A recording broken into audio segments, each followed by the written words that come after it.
Pemirsa,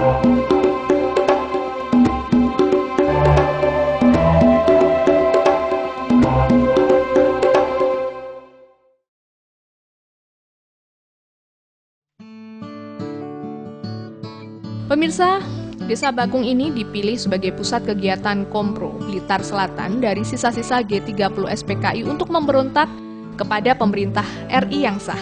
Didasari dengan pertimbangan, di daerah Bakung ini merupakan daerah yang terisolir, gersang, dan miskin. Medan jalannya pun berat, tetapi memungkinkan adanya suplai dari Laut Selatan dan dinilai aman. Sementara rumah penduduknya itu terpencar, kurang komunikatif, dan pendidikannya juga rendah. Sifat penyumbangan tinggi dan menghormati tamu yang menjanjikan perbaikan nasib. Kondisi inilah yang mengundang tokoh-tokoh sisa-sisa G30 SPKI, baik dari tingkat pusat, CC, maupun tingkat 1 CDB yang masuk ke Blitar.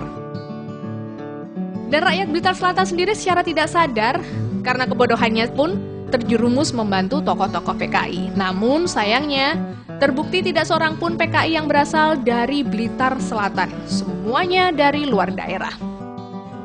Pak Kamtono bisa diceritakan ya, kan Blitar Selatan, terutama daerah Bakung itu dikenal sebagai tempat pelariannya para PKI.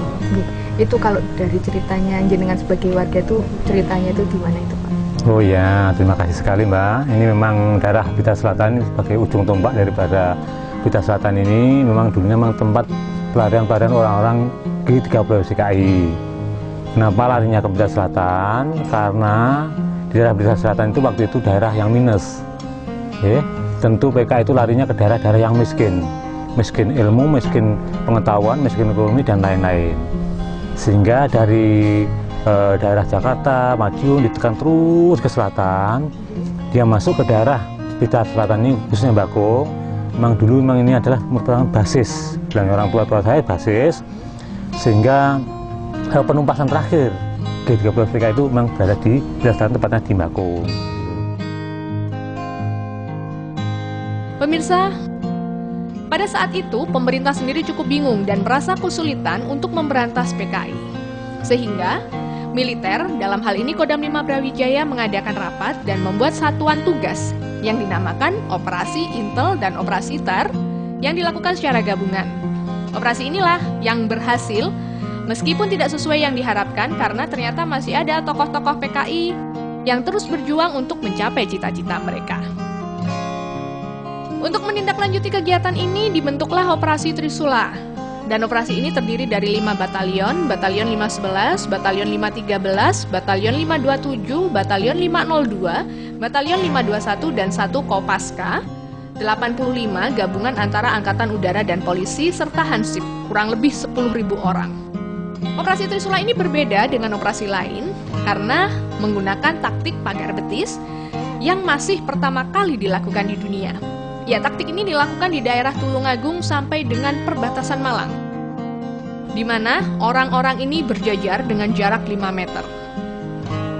Dan operasi ini berjalan cukup mulus karena dapat menyaring tokoh-tokoh PKI yang ada di daerah Blitar Selatan. Untuk membersihkan dari organisasi PKI yang kemungkinan masih bisa lolos, dilanjutkan dengan operasi teritorial yang dipimpin Bapak Sanusi, yang pada saat itu sebagai Bupati Blitar, yang awalnya bergerak ke selatan, saat ini berbalik haluan berjalan ke utara. Sehingga PKI yang awalnya bersembunyi di atas pohon kelapa, semuanya bisa tertangkap hidup-hidup. Pemirsa, di Monumen Trisula ini juga terdapat salah satu bangunan yang dinamakan Pesanggerahan, seperti itu. Dan di salah satu pesanggerahan ini terdapat peta Operasi Trisula saat pemberontakan, saat penghancuran basis-basis dari PKI yang ditumpas dari kerjasama TNI dan juga rakyat yang ada di wilayah Blitar Selatan. Pemirsa, di Monumen Trisula ini cukup banyak pengunjungnya meskipun mereka hanya sekedar berfoto dan juga nongkrong saja. Dek, apa sih yang menarik dengan Monumen Trisula ini? Ya, selain tempatnya strategis, itu tempatnya juga nyaman buat nongkrong. Biasanya juga banyak anak-anak yang main skate.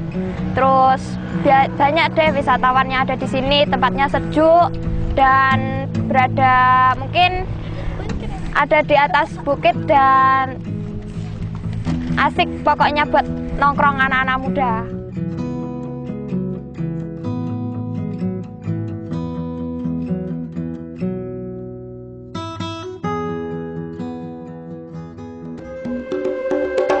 Thank you.